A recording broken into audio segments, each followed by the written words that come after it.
करते हैं बड़ी खबर के साथ और सबसे पहले बात करते हैं अवैध मजारों पर हो रही कार्रवाई की। पहाड़ से लेकर मैदान तक अतिक्रमण के खिलाफ प्रशासन की कार्रवाई जारी है। सरकारी जमीन पर बनी अवैध मजारों पर लगातार एक्शन हो रहा है।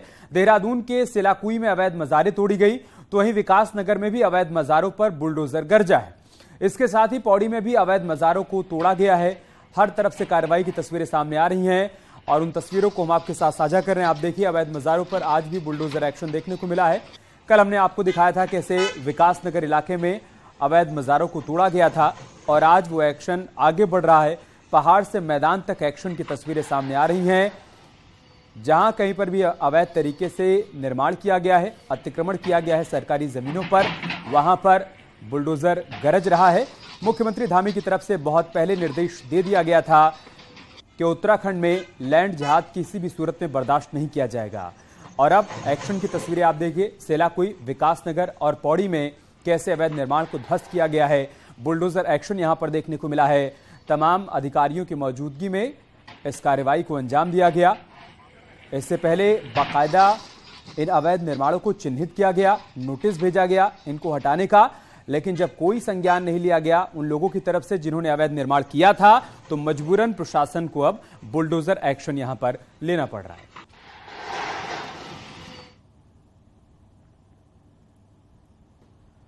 देहरादून में न्यूज 18 की खबर का एक बार फिर से बड़ा असर हुआ है। खबर दिखाए जाने के बाद अवैध मजारों पर बुलडोजर एक्शन जारी है। सेलाकुई में 10 से अधिक अवैध मजारें चिन्हित की गई हैं, जिन्हें आज बुलडोजर के जरिए ध्वस्त किया जा रहा है। इस दौरान इलाके में बड़ी संख्या में पुलिस फोर्स की तैनाती भी की गई है। सेलाकुई से तस्वीरें हम आपको दिखा रहे हैं कैसे सरकारी जमीन पर अवैध निर्माण किया गया था। न्यूज 18 ने इस खबर को प्रमुखता से दिखाया। असर यह हुआ कि शासन प्रशासन ने इसका संज्ञान लिया और अब यहां पर एक्शन का दौर जारी है। अवैध मजारों को ध्वस्त किया जा रहा है।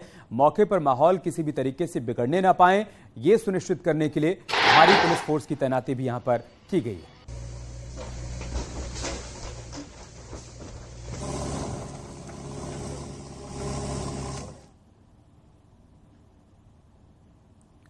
इसके अलावा विकासनगर के शीशमबाड़ा में भी सरकारी जमीन पर बनी अवैध मजारों को तोड़ा गया।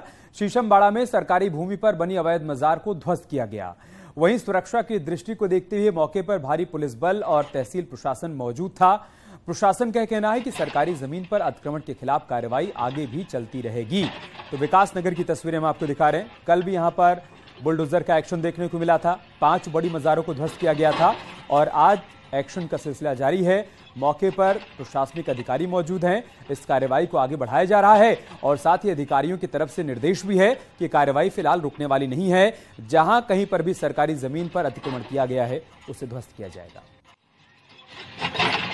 मुख्यमंत्री जी के निर्देशों के क्रम में सरकारी जमीनों पर बनाए गए धार्मिक संरचनाओं को हटाने का आदेश जो प्राप्त हुए थे, उनके आदेशों के क्रम में हमारे द्वारा इनको चिन्हीकरण करते हुए किसी भी प्रकार की धार्मिक संरचनाएं हैं तो उनको चिन्हीकरण करते हुए हटाने का अभियान कल से हमारे द्वारा शुरू किया गया। कल 4 धार्मिक संरचनाएं हटाई गई और आज भी अभी तक हम 2 हटा चुके हैं और बाकी अभियान आगे अभी जारी है।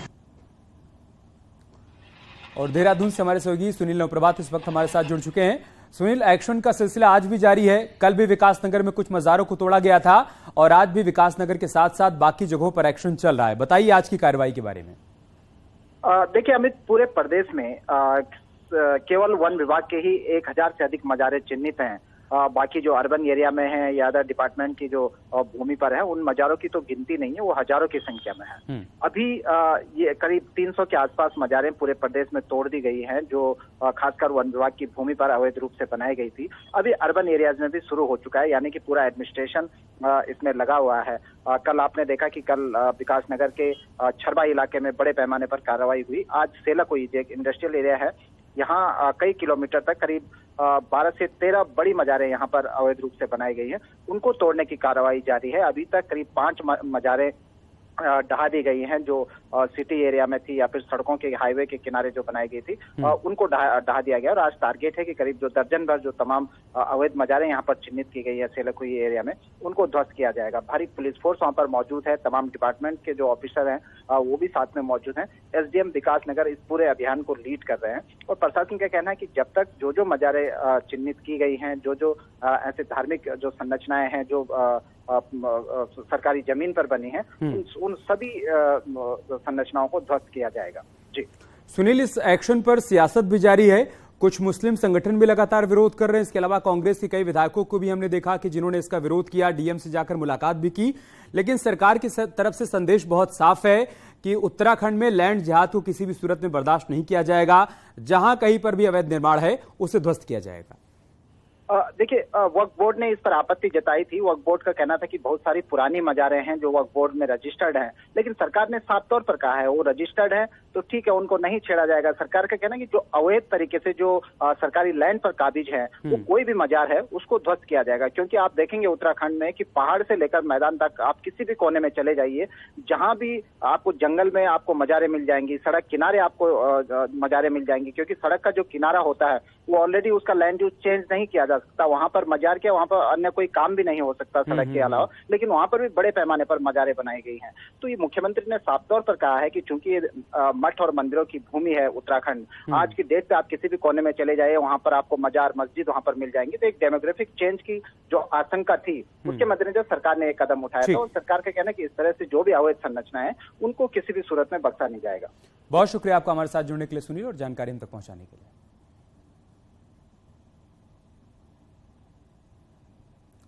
इसके अलावा पौड़ी जिले में सरकारी जमीन पर कब्जा कर बनी मजारों को ध्वस्त किया जा रहा है। सरकारी भूमि पर अतिक्रमण को चिन्हित करने का काम भी लगातार जारी है। पौड़ी के सतपुली और कोटद्वार में 2 जगहों पर बनी अवैध मजारों को ध्वस्त किया गया। वहीं मामले में प्रशासन की ओर से उन सभी निर्माणों को चिन्हित किया जा रहा है जो सरकारी भूमि पर अतिक्रमण कर बनाए गए हैं। डीएम का कहना है कि अवैध अतिक्रमण के खिलाफ एक्शन आगे भी चलता रहेगा।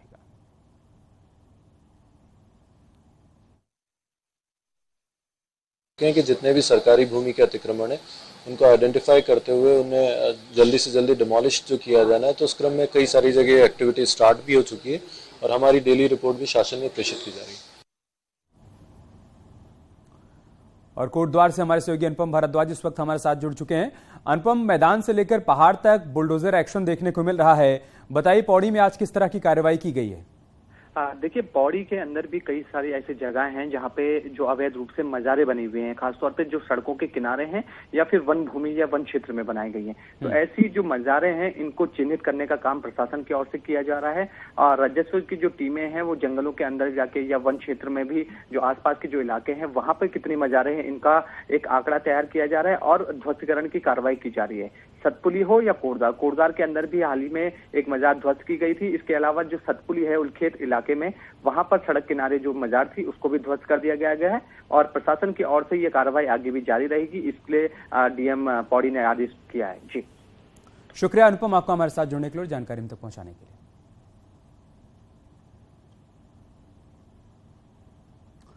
आगे बढ़ते हैं। राज्य आंदोलनकारी सुशीला बलूनी पंचतत्व में विलीन हो गई। हरिद्वार के खड़खड़ी श्मशान घाट पर सुशीला बलूनी को राजकीय सम्मान के साथ अंतिम विदाई दी गई। इस दौरान कई राज्य आंदोलनकारी और कई नेता मौजूद थे। परिजनों ने नम आंखों से सुशीला बलूनी को अंतिम विदाई दी। इससे पहले मुख्यमंत्री पुष्कर सिंह धामी उनके आवास पर पहुंचे। उन्होंने श्रद्धासुमन अर्पित किए और उसके बाद सुशीला बलूनी का अंतिम संस्कार किया गया खड़खड़ी श्मशान घाट पर, जहां पर परिवार के लोग भी मौजूद थे, साथ ही राज्य के अन्य आंदोलनकारी भी मौजूद थे। सुशीला बलूनी जो कि राज्य आंदोलनकारियों में उनकी अग्रणी भूमिका रही है, उनके योगदान को कभी भुलाया नहीं जा सकता। राज्य निर्माण के लिए हुए आंदोलन में बढ़ चढ़कर उन्होंने हिस्सा लिया था।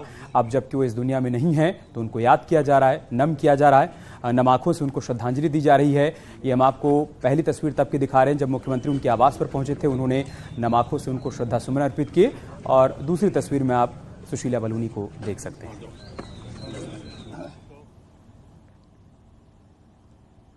यूनिफॉर्म सिविल कोड कमेटी के कार्यकाल को 4 महीने बढ़ा दिया गया है, लेकिन यह माना जा रहा है कि कमेटी जून के आखिरी हफ्ते तक सरकार को पूरा ड्राफ्ट सौंप देगी।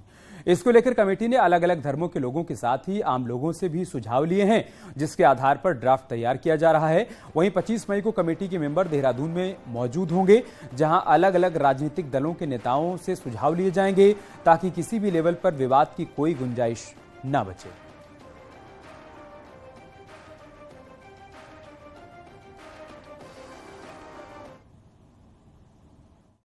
तो समिति अब उस पे अपने ड्राफ्ट पे काम कर रही है और उनकी कई मीटिंग्स देहरादून में भी हुई, उनकी कई मीटिंग्स दिल्ली में हुई। उनका एक ऑफिस दिल्ली में है, एक देहरादून में है। और अब उन्होंने अनुरोध किया है कि हमें 4 महीने का और समय दे दिया जाए, तो हम इस कार्य को पूर्ण करके फिर राज्य सरकार को अपना रिकमेंडेशन भेजेंगे। इधर कांग्रेस के प्रदेश अध्यक्ष करण माहरा भी 25 मई को यूसीसी कमेटी के सदस्यों से मुलाकात करने के लिए जाएंगे, लेकिन कांग्रेस का कहना है कि कोई भी कानून जो कि सभी नागरिकों के लिए एक जैसा हो, ऐसा कानून बनाने का अधिकार देश की संसद को है, राज्य को है ही नहीं। वहीं बीजेपी के नेता मुन्ना सिंह चौहान का कहना है कि हर नागरिक के लिए अलग अलग कानून नहीं हो सकता है और यूनिफॉर्म सिविल कोड बीजेपी का एजेंडा है।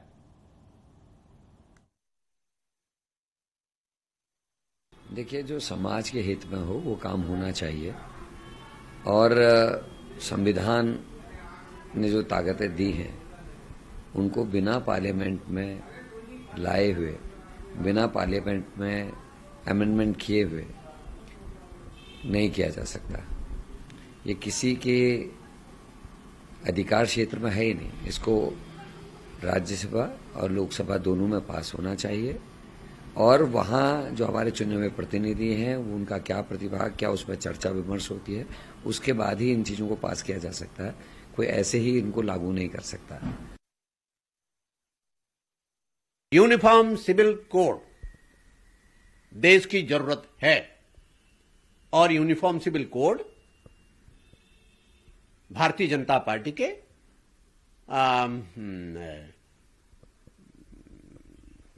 एजेंडे में भी हमेशा रहा। 370 को हटाना, यूनिफॉर्म सिविल कोड। और ये ऐसा नहीं हम ही कह रहे हैं, संविधान निर्माताओं ने जो directive principle of state policy है, हम उन लोगों को भी कहना चाहते हैं, भैया अपना जरा थोड़ा सा जिम्मेदार बनिए, अपनी आत्मा को जगाओ।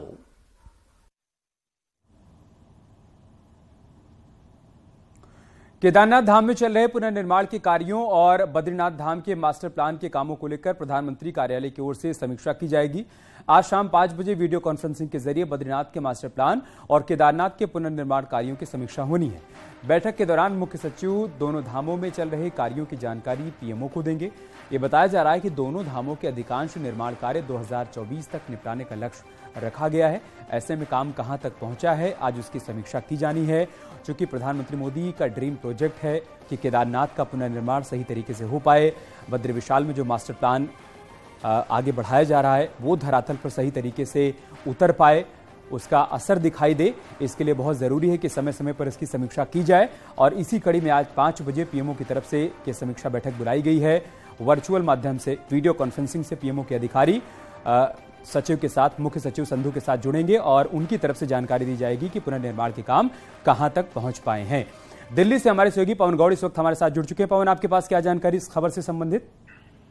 देखिए, प्रधानमंत्री का ड्रीम प्रोजेक्ट है बद्रीनाथ मास्टर प्लान और केदारनाथ का पुनर्निर्माण। तो ऐसे में लगातार प्रधानमंत्री खुद पूरे जो डेवलपमेंट जो चल रहा है दोनों ही जगहों पर, उसका खुद लगातार समीक्षा करते रहते हैं, जानकारी लेते रहते हैं। तो ऐसे में आज शाम को 5 बजे प्रधानमंत्री कार्यालय के कई सारे अधिकारी इस बैठक में मौजूद रहेंगे। बैठक बुलाई गई है। इसमें उत्तराखंड की तरफ से जो chief secretary S S Sandhu इस बैठक में वर्चुअली तौर पर जुड़ेंगे और जिस तरह से वहां पुनर्निर्माण का काम चल रहा है केदारनाथ धाम को लेकर और बद्रीनाथ के मास्टर प्लान को लेकर, उसकी पूरी समीक्षा रिपोर्ट प्रधानमंत्री कार्यालय के अधिकारियों को देंगे और बताएंगे कि कितना काम अब तक कंप्लीट हो चुका है और कितना काम अभी बाकी रह गया है। क्योंकि सरकार की तरफ से ये लक्ष्य रखा गया कि 2024 से पहले इन जो दोनों ही जगहों पर जो काम है उसको मोटे तौर पर पूरा कर लिया जाए। तो ऐसे में तमाम जो अधिकारी हैं, चाहे वो प्रधानमंत्री कार्यालय के अधिकारी हों या उत्तराखंड सरकार के अधिकारी हों, वो लगातार इस दोनों ही कामों की प्रगति पर लगे हुए हैं और खुद प्रधानमंत्री पूरे जो वहां निर्माण कार्य चल रहा है उस पर निगाह बनाए हुए हैं। उसी को लेकर समीक्षा बैठक में एस एस संधू जो चीफ सेक्रेटरी हैं उत्तराखंड के, वो प्रधानमंत्री कार्यालय के अधिकारियों को जानकारी देंगे। बहुत शुक्रिया पवन, आपका हमारे साथ जुड़ने के लिए और जानकारी हम तक पहुंचाने के लिए।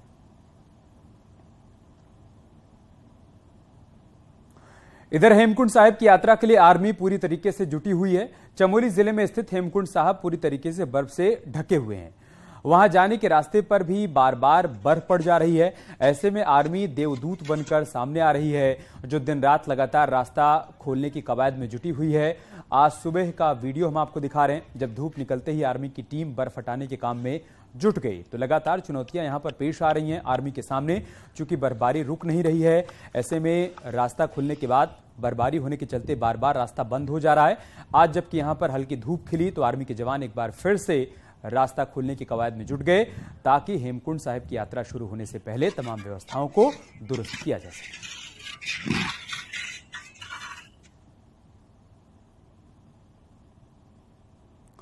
यमुनोत्री धाम की यात्रा में बड़ी संख्या में श्रद्धालुओं के पहुंचने का सिलसिला जारी है, जिसकी वजह से मंदिर से आधा किलोमीटर पहले से पैदल रास्ते पर जाम की स्थिति बन रही है। रास्ता सकरा होने की वजह से दिक्कत हो रही है। यमुनोत्री धाम में 1,15,000 से अधिक यात्री अब तक दर्शन कर चुके हैं। वहीं आने वाले दिनों में श्रद्धालुओं की संख्या में भारी इजाफा होने की उम्मीद है। ऐसे में यहां पर जिस तरीके से भीड़ बढ़ रही है और जाम की स्थिति उत्पन्न हो रही है, उसके चलते चिंता बढ़ी हुई है।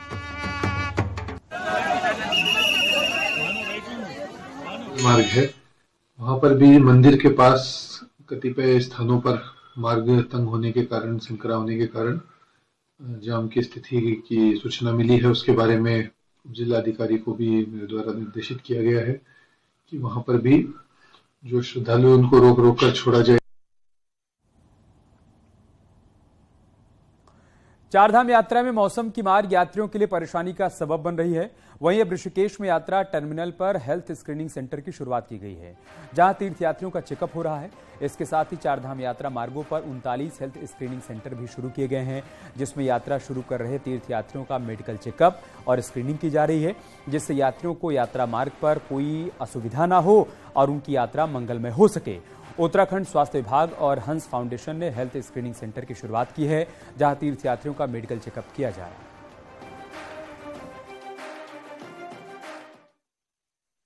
सारा चेकअप किया, बीपी शुगर सब चेक किया। अब दवाई के लिए? हाँ, अब दवाई के लिए बोला गया। बीपी की थोड़ा बीपी तेज है इसलिए। तो आप यहाँ के इंतजाम से संतुष्ट हैं? संतुष्ट हैं। उत्तराखंड में बिजली उपभोक्ताओं को अब हर महीने बिजली के अलग अलग दाम चुकाने पड़ सकते हैं और ज्यादातर महीनों में बढ़े हुए दाम चुकाने पड़ सकते हैं। आपके घरों तक बिजली पहुंचाने वाले उत्तराखंड पावर कॉर्पोरेशन लिमिटेड यानी कि यूपीसीएल ने बाकायदा इसकी पूरी तैयारी कर ली है। यूपीसीएल ने बिजली नियामक आयोग में एक रिट दाखिल की है, जिसमें बिजली के बिल पर हर महीने सरचार्ज रिवाइज करने की बात कही गई है। दरअसल केंद्र सरकार द्वारा लागू इलेक्ट्रिसिटी अमेंडमेंट बिल 2022 में किसी भी बिजली सप्लाई करने वाले कॉर्पोरेशन को यह छूट दी गई है कि अगर बाजार से बिजली महंगी दाम में खरीद कर उपभोक्ता तक पहुंचाई जा रही है या फ्यूल के दामों में बढ़ोतरी होती है, तो इसकी एवज में उस महीने के बिजली के बिल में उपभोक्ताओं से सरचार्ज के रूप में अलग राशि वसूल की जा सकती है। इसका सीधा मतलब यह हुआ कि बिजली का बिल और बढ़ सकता है और आपकी जेब ढीली हो सकती है।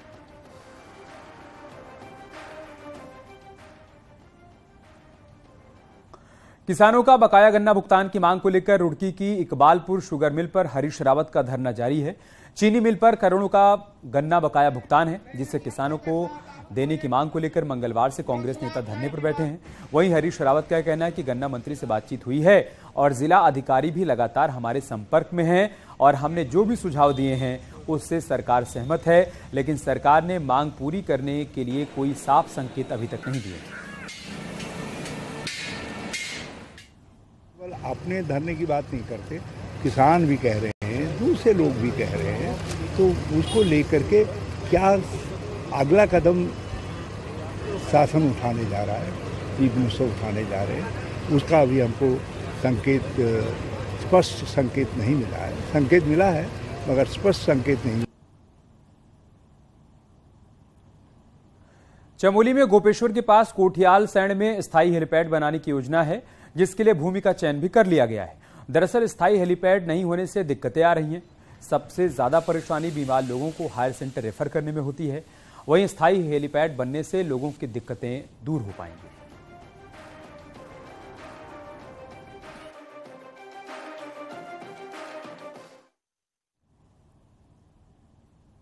उत्तरकाशी में 13 मई को जिला न्यायालय में राष्ट्रीय लोक अदालत का आयोजन किया जा रहा है, जिसमें आपसी सुलह समझौता के आधार पर मामलों का निस्तारण किया जाएगा। राष्ट्रीय लोक अदालत में श्रम विवादों से संबंधित सभी मामले, मोटर दुर्घटना, बैंक वसूली के साथ साथ बिजली पानी से संबंधित मामलों का निस्तारण होगा और इसके साथ ही दीवानी और भूमि अधिग्रहण से संबंधित मामले का निस्तारण भी किया जाएगा।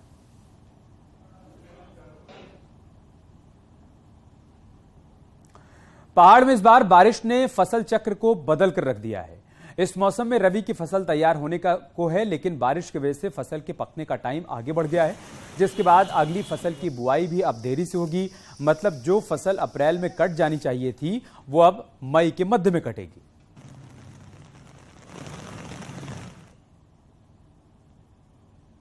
यार रुकने छोटे से ब्रेक के लिए जल्द लौटेंगे कुछ और खबरों के साथ।